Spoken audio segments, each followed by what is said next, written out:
Hola oyentes de Radio Sefarad. Estamos escuchando el cello de Iris Azkinezer, que está aquí con nosotros en el estudio. Estamos escuchando el preludio de la sexta suite de Johann Sebastian Bach. ¿Qué tal, Iris? Muy bien, Jorge. Encantada de estar aquí de nuevo presentando este último disco de la trilogía. De la trilogía que empezaba con... Azul y Jade en 2014, luego Blanco y Oro en 2019 y ahora ya llega este Hierro y Verde. Si te acuerdas, pues eran como... he juntado las suites de Bach que están tocadas rigurosamente con obras mías. Para mí cada tonalidad tiene un color.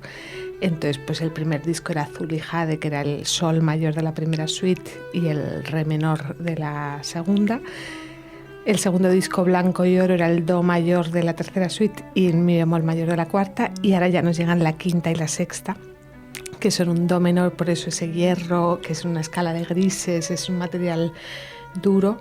Y la sexta, que ya es la espiritualidad y es el verde claro, ¿no? Uh-huh. ¿Tú tienes esto que los psicólogos llaman sinestesia? Sí, lo que pasa que siempre digo... Vamos a explicar que es que hay gente que cuando escuchan música, determinadas tonalidades, se les asocian colores. Eso es. Entonces, o sea, como son los colores que yo veo, pues me parecían títulos bonitos para explicar también cómo yo entiendo la música.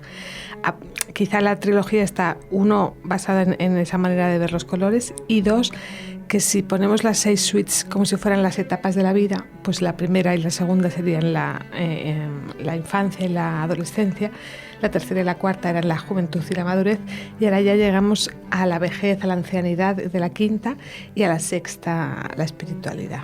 Uh-huh. Bueno, y esto de la espiritualidad también, perdón, después lo voy a quitar. Esto de la espiritualidad también te lleva a plantearte más allá de la espiritualidad, porque hay uno de los temas con que vamos a acabar hoy, es que habla de la bajada a los infiernos, es decir, después de la vida, ¿no? No, en realidad la catábasis se hace en vida, por eso está al principio del disco. Empieza el disco con la catábasis, que es el viaje que se hace en vida todavía antes de la ancianidad, de alguna manera, al mundo de los muertos. O sea, es el viaje que hace esto en el Hades, para los griegos antiguos, ¿no?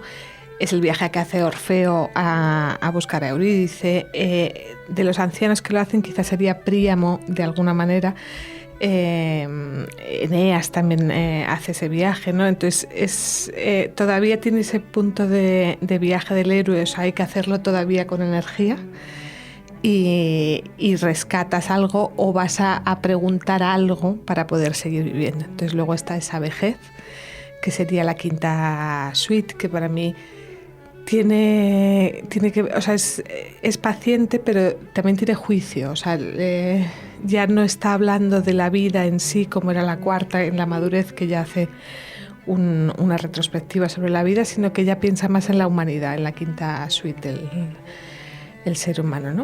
Uh-huh.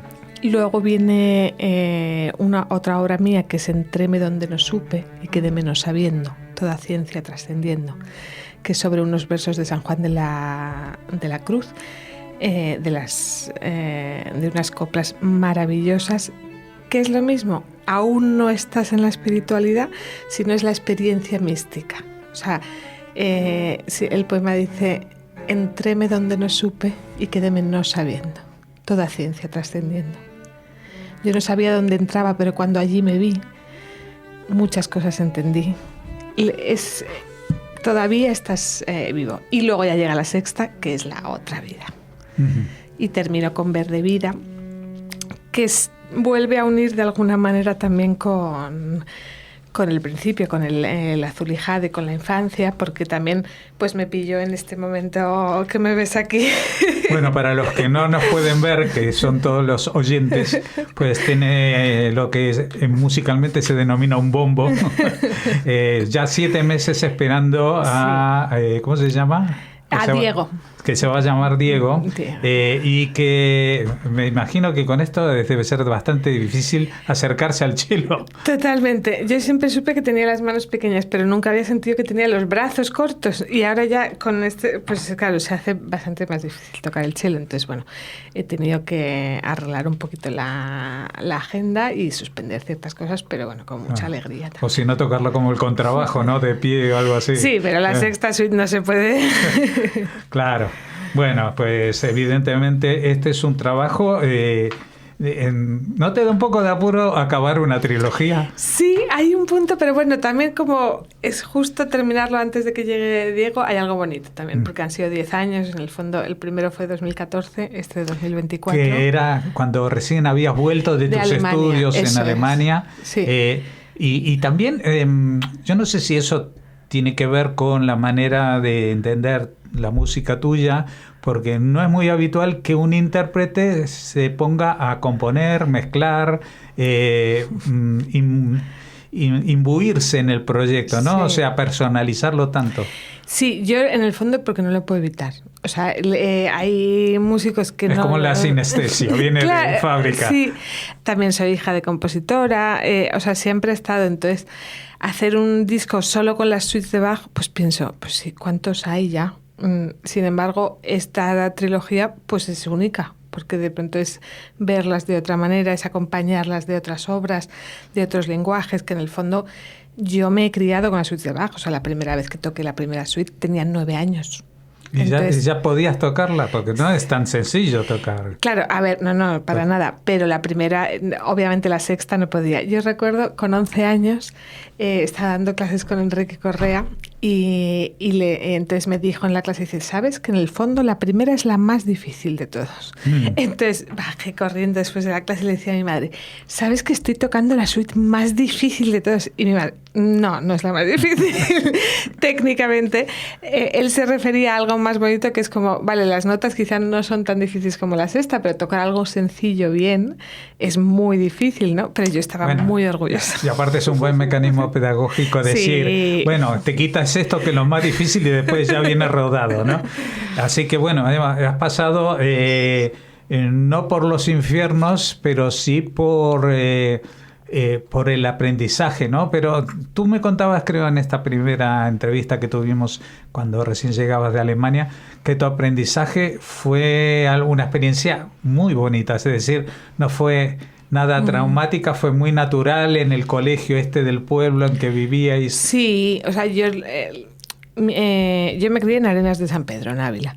Es un pueblo pequeño, que son 7.000 habitantes, del que hemos salido muchísimos músicos profesionales. O sea, cuando uno piensa de 7.000 habitantes y hay 3 chelistas o 4 chelistas profesionales, 4 pianistas, 3 flautistas, vientos, violines, dices, ¿cómo puede ser de un sitio tan pequeño? Pues porque, entre otros, mi madre, otros profesionales como Rubén Fernández, como Ana Toca, se fueron a un sitio tan pequeño como era Arenas de San Pedro, en la Sierra de Gredos, y crearon una escuela. Convencieron a un montón de padres de la educación musical es importante. Porque hoy en día es verdad que muchas veces apuntas a los niños a algo que te los tenga un poco entretenidos, pero que no exija esfuerzo. Uh-huh. Sin embargo, la música, por mucho que vayas a clases y no estudias en casa, no se avanza. Y nos íbamos a cursos a Francia, todos en caravana, era como 8. ¿Quién se ha apuntado? Pues 8 coches. Entonces, en cada parada los niños nos íbamos cambiando de coche en coche. Ahora, ¿a qué coche nos vamos? Vale, pues yo me voy con este tal. Fue muy divertido. Pero aparte, no os convertíais en los raritos de la clase. No, porque es que estábamos todos allí, jugando en la plaza. Yo me imagino un chico o una chica hoy en día en Madrid, tengo que salir porque tengo clase de cello, y la demás diciendo que es eso, que tonta, el rap o el no sé qué. Claro, a la vez, o sea, a ver, no es tan singular, o sea, que hay mucha gente que va a clases, pero yo sí noto una diferencia del esfuerzo que se pone. O sea, hay mucha gente que va a clases de piano, de guitarra, de violín, pero es mucho como voy a clase y estudio 10 minutos. Nosotros estudiábamos mucho más. O sea, y queríamos aprendernos canciones y te picabas con el de al lado. Nos aprendemos esta, vale, tú estas notas, yo estas. Había ese juego en el fondo con la música, que eso es en casi todos los idiomas no se toca la música como en España, que somos muy táctiles, sino que se juega. O sea, je joue en francés, ich spiele en alemán, o sea, juegas, I play en inglés, ¿no? Son ese jugar estuvo mucho en la infancia y ojalá yo pueda transmitirlo, ¿no? Seguro que lo vas a transmitir porque, entre otras cosas, ahora vamos a empezar a escuchar Entréme donde no supe de San Juan de la Cruz.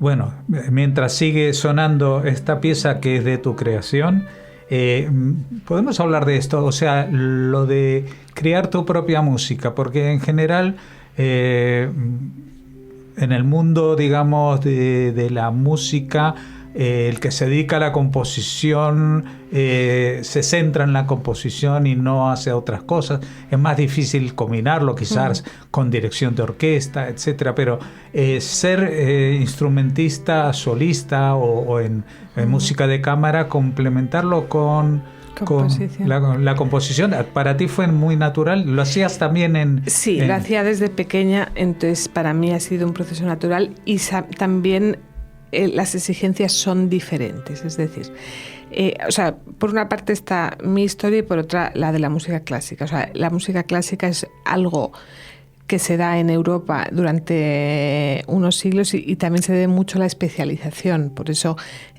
no es, si uno se va a la música de África, es súper normal que el intérprete sea compositor e improvisador. Sin embargo, en la clásica también ese desarrollo tan brutal que se da es por la especialización. O sea, que el intérprete es intérprete, el compositor es compositor. Sin embargo, a la vez que eso es una realidad, hay muchísimos intérpretes que han compuesto. Uh-huh. Quizás no han llegado a ser tan famosos como compositores que como intérpretes, pero la prohibición de hacerlo también es muy extraña, que creo que pertenece más a este siglo y al siglo XX que al XIX, que todavía ves mucho. Clara Schumann tocaba y componía. Robert Schumann componía, sí, era más como compositor, pero dirigía y tocaba también. O sea, en el fondo hasta el siglo XIX se daba mucho. Sí, no había tanta especialización. Efectivamente. Para mí la especialización está en que yo primero soy violonchelista, entonces esa exigencia que tengo con mi carrera como violonchelista no la tengo en la composición, en el sentido de que compongo cuando me apetece. Sin embargo, el cello a veces pues me iría a tomar una caña con una amiga y no me voy porque tengo que estudiar. Sin embargo, la composición solo cojo encargos cuando me apetece de verdad, y si no es como, es que quiero componer esto. Entonces yo he diferenciado así mis dos roles, ¿no? Pero ¿has tenido encargos para componer? Sí, también, y de hecho ahora a finales de año sí, perdón, ¿siempre para cello solo o te has animado también con otros? O sea, por ejemplo, lo que se estrenará ahora en octubre es cello y piano, y luego hemos compuesto mucho para cello y guitarra en mi grupo de Zaruk. Tengo una obra para marimba, tengo una obra para tres chelos. O sea, cuando es algo que sé que me lo piden para flauta sola, porque me lo han pedido para flauta y clarinete, cuando me piden algo y de pronto es un proyecto y veo que en ese momento tengo tiempo, pues sí que lo hago. Y más adelante me encantaría, o sea, tengo muchos proyectos que me apetece hacer, como una cantata, o sea, hay ciertas cosas que están ahí. Lo que pasa que, claro, el cello, la vida exige tiempo. Y ahora con los pañales no sé si es el momento de una... Bueno, a la vez, precisamente he dicho que sí a este encargo para octubre, porque he dicho, mira, pues el mes de mayo que no puedo tocar, pues compongo. Entonces, luego hablando con una amiga compositora me decía, dice, yo debo decir que los 2 o 3 primeros meses de su bebé, dice, compuse muchísimo, porque dormía mucho y tampoco podía estudiar porque no quieres hacer ruido, tal. Entonces, no se sabe, a ver cómo se ejercitaba desarrolla. mucho la música de memoria, claro, ¿no? O sea, lo que escuchas y vas escribiendo. Bueno, es una tarea realmente importante la tuya, y aparte, como bien nos has explicado, y por la educación tal como la has recibido, muy natural, ¿no? Es decir, no es ni es el compositor del siglo XIX atormentado o por lo menos eso es lo que nos venden, ni es el del siglo XX o XXI en muchos casos, que son todos encargos, ¿no? Es decir, de que tú compones, pues nada, es como decir, necesito un fontanero, pues sabes arreglar esto, ¿no? Sí, bueno, también hay muchísimos compositores siglo XX, siglo XXI que tienen muchísimas obras, pero que se han tocado una vez. Yo entiendo, o sea, yo soy de, por eso digo el encargo concreto, porque a veces el tiempo y el amor que uno invierte en componer algo y luego lo escuchas una vez, pues claro, es muy duro. Es como tener un hijo al que no le haces caso. Entonces yo digo, yo compongo, pero cuando sé que le voy a poder hacer caso. Yo te digo que hay una experiencia todavía más frustrante, y en lo personal es cuando no lo escuchas ni una vez. Ni una vez, claro. Lo tienes ahí, lo has escrito con la guitarra o con el piano o lo que sea, pero para un instrumento que, dadas las circunstancias, o juntar esos 3 o 4 instrumentos no es tan sencillo. Bueno, está muy bien que eres capaz de también componer y también interpretar tus propias obras, ¿no? Y en este caso, esto que es un disco, que es un aparato, un objeto del pasado, ¿no? Casi. Yo debo decir que el otro día pensando, digo, va a volver, el disco va a volver, porque hay un punto que dices, es muy buen invento, o sea, hoy en día va todo súper rápido y es verdad que el streaming, te haces tus listas, te escuchas, pero el volver a escuchar un disco entero. Yo tengo vinilos en casa, es verdad que... Pero en el fondo la mayoría de los vinilos que tengo, muy pocos son analógicos. O sea, cuando decimos es que la escucha es mejor, sí, pero sí, muchas están ya grabados en digital. Y en el fondo te da para máximo 22 minutos una cara. Luego te tienes que levantar y muchas veces en las obras clásicas, que son largas, te corta la obra en movimiento. O sea, no escuchas como en el disco, que te lo pones y escuchas el disco entero. Tienes el libreto donde te cuentan un montón de cosas. Es pequeñito, no es como el vinilo, que es muchísimo más lo estás grande. vendiendo muy sí? bien. Pero es que en el fondo, digo, y el otro día encima íbamos paseando en Semana Santa, que nos fuimos a los pueblos rojos de Segovia, y lo veo colgado en unos balcones de un pueblo para ahuyentar porque como hacen reflejo, ahuyenta a pájaros y tal. ¿Tu disco? No, el mío no, pero un disco cualquiera. Digo, si es que sirve para todo, tiene que volver el disco, por favor, el CD. Y nos da la pauta de que a las moscas no tienen buen oído musical, porque cualquier disco les ahuyenta. Es que yo creo que es por el reflejo que da. Los surcos del láser, pues, que hacen como... Y la verdad que tampoco sé si realmente ahuyentan, ¿eh? Yo creo que la gente lo pone ahí, porque alguien lo vio por allí. Pero bueno, pues Hierro y Verde. Esta es la última obra y la última de la trilogía de Iris Askenezer.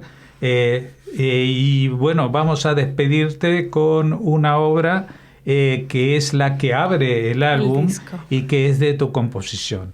¿Puedes hablarnos de Catábasis? Catábasis. Pues mira, Catábasis, como el disco en el fondo, está dedicada a mi marido porque tiene un libro que se llama Catábasis, él es especialista en la Grecia antigua. Entonces es un libro súper bonito en el que cuenta en diferentes capítulos los diferentes viajes catábáticos, o sea, catabáticos, perdón, para ir al mundo del Hades, que se hacen en vida, pero que ninguno cumple del todo todas las condiciones para ser una catábasis, ¿no? Y como es especialista en ello, pues me inspiró mucho el libro y empecé hay un capítulo que se llama Pasos en la sombra. Entonces me pareció súper musical, Pasos en la sombra. Y empecé con esa idea de la catábasis y me parecía muy buena obra para entrar luego ya a la ancianidad una vez que ya se ha hecho ese viaje y se han encontrado las respuestas que se necesitan. Bueno, nosotros también nos apuntamos a ese viaje, no a los infiernos, pero sí al mundo musical que nos trae Iris Askinezer. Mucha suerte con este disco y que mucha suerte con tu hijo y en general con tus proyectos que son hasta ahora maravillosos y esperamos que sigan siéndolo y que se críe rápido y te permita volver a la acción. Bueno, en agosto estoy de conciertos, o sea que... De conciertos y amamantando entre... Mira, mi primera gira la hice con 3 meses porque mi madre estaba de gira, entonces en las especificaciones se pedía un escenario de tanto, tal, y alguien que cuida al bebé durante la actuación. Entonces, luego he nacido muy social, porque claro. Bueno, pues ya o si no, le tocará al filósofo encargarse también en eso. Sí, se vendrá. Pues nada, muchas gracias por haberte acercado aquí al estudio de Radio Sefarad, Iris, y esperamos que, esto ha tardado, ¿cuánto? ¿3-4 años en salir? Más o menos, o sea... Entre cada uno de estos de Chelo Solo ha habido un disco de Zaruk, o sea, primero fue Azul y Jade 2014, 2016 Haggadah, que lo presentamos aquí también. Entonces siempre son 2-3 años entre un disco y otro. El próximo será de Zaruk. Toca Zaruk. Pues hasta el próximo Zaruk. Aquí te esperamos. Muchas gracias. A ti.